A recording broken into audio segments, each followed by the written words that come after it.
This is the Skyline 30 Fast Pack from Outdoor Vitals. It's designed for trail running, for skiing, for ultralight backpacking, and of course for fast packing. I helped with some testing and feedback on an early prototype, and I've used it on a few adventures, including our 4-day fast pack in the Julian Alps in Slovenia. So I thought I'd talk a bit about the development of this pack, about its features, and of course about my experience in using it. And in terms of disclosures, as I said, I did help a little bit with the development of this pack early on, and they did provide me with the pack once it was finished, and they did sponsor that trip in Slovenia. So the story behind this pack is interesting. I went on the Outdoor Vitals podcast way back in 2021 to talk about trail running and some of the fast packing adventures we were doing, and Tayson, the company's CEO, was inspired in part by our conversation to take up trail running himself. And if that name sounds familiar, it's because Tayson was one of my pacers at the Moab 240. And along the way, the team at Outdoor Vitals decided to develop a fast pack as well. And we had talked about some of the things that I liked about the packs that were currently in the markets and some of the areas where I thought there was room for improvement. And the result of that is what you're seeing in front of me here, the Skyline 30, which is a 30-liter fast pack with a roll top enclosure that retails for $180 US from outdoorvitals.com. And I'll provide an affiliate link to that in the description below in case you want to learn more. It doesn't cost you anything extra, but it would help out the channel. So as I said, this is a roll top design. It's got this V webbing here, which you could also expand and use this to hold a pad or some extra equipment over top here. But this does expand up a little bit as well. The pack itself is made of nylon, and then it's covered, as you can see, all over with this ultra stretch material that's supposed to be made from one of the most tear resistant and abrasive resistant stretch materials on the market. So it's got this really big one right here, as you can see, and then on the bottom, it's got another big stretchy pocket. You could put poles in here. You could put, again, something like a sleep pad. And this expands quite a bit here as well. On the sides, it's got a similar stretchy material. This is volumized for, I believe, 1 liter bottles on each side of the pack. And on the front, it's a vest-like design, so there's room for 2 flasks here, and it does come with 2 flasks from HydroPack.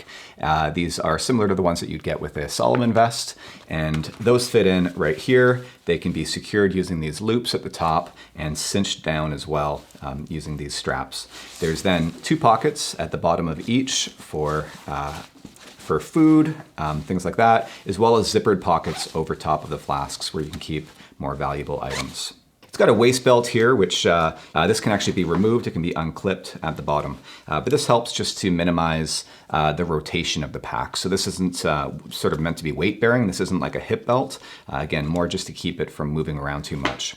Now it's got a suspension system for the shoulder straps. This is actually quite comfortable, all connected through this EVA internal back panel. And this foam is fairly thick, provides somewhat of a supporting system on the back, which you don't typically see on fast packs. This is a little bit more like an internal frame of a backpack, but this one's quite light. It's got cutouts here to help with breathability and to minimize weight as well. It's got 2 chest straps here, as you can see. These have a little bit of give to them, which is nice. So as you breathe, the pack will breathe with you. They clip in and out here, and they've got loops for a hydration bladder system if you choose to use one. And in that case, the top of the hose would come out the top of the pack here. Looking back at the front of the pack, it's got 3 tension loops here that can be used for trekking poles, either horizontally, vertically, or an ice axe, which is really nice. And it's got straps on the side here to cinch the pack down, and you could also use these to attach poles on the side if you wanted to. It's got a small pocket on the inside here, zippered, that can be used to keep important things like keys, but otherwise it's essentially just one big compartment here, which is, as I said, roll top. I've got an Outdoor Vitals Nova UL Puffy in there just to provide a bit of shape to the pack. Now, in terms of volume, that main compartment is roughly 23 liters in the small and medium, or 28 for the large. The weight varies a little bit as well. It's 20.6 ounces for the small and the medium, or 23 ounces with 2 empty soft flasks. And the large is 21.6 ounces, or 24 with those 2 soft flasks. And the maximum recommended carrying weight is 20 pounds, including water, which is probably about the most you'd want to carry with any pack if you were planning on running with it. Now, why, you might be asking, is the small and medium the same size and weight? It's because there actually only are two sizes available. This one is a small medium, and then there's also a medium large. But on the website, they have it listed as small, medium, and large. And that's because they found that most people tend to oversize their backpacks when, especially with the Fastpak, if you're in between sizes, you want to go down a size. And this tracks with my own experience as well. I prefer a tighter fitting pack that's a little bit more form fitting when I'm running with it. And so in this case, if you were to order a medium, you're gonna get the small medium, and that's what I have here. Now, in terms of use cases, this is on the bigger side for hut-to-hut fast packing. We used it in Slovenia, and I probably could have got away with a maybe 15 to 20 liter pack instead of 26 liters here for the small medium.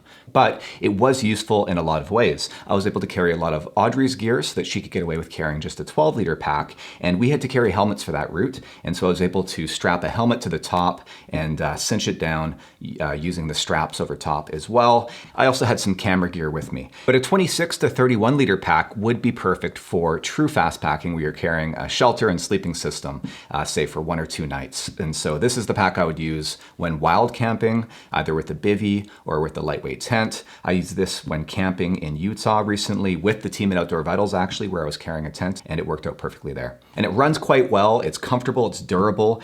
This nylon is a really durable material, but keep in mind it's not waterproof. And so if you are planning on using this in really bad weather, you're going to want to use either a bag liner inside or pack all of your gear in separate, maybe freezer lock bags. So there you have it. That's the Skyline 30 Fastpak from Outdoor Vitals. Let me know in the comments if you have any experience with this pack or if you're considering trying it for yourself.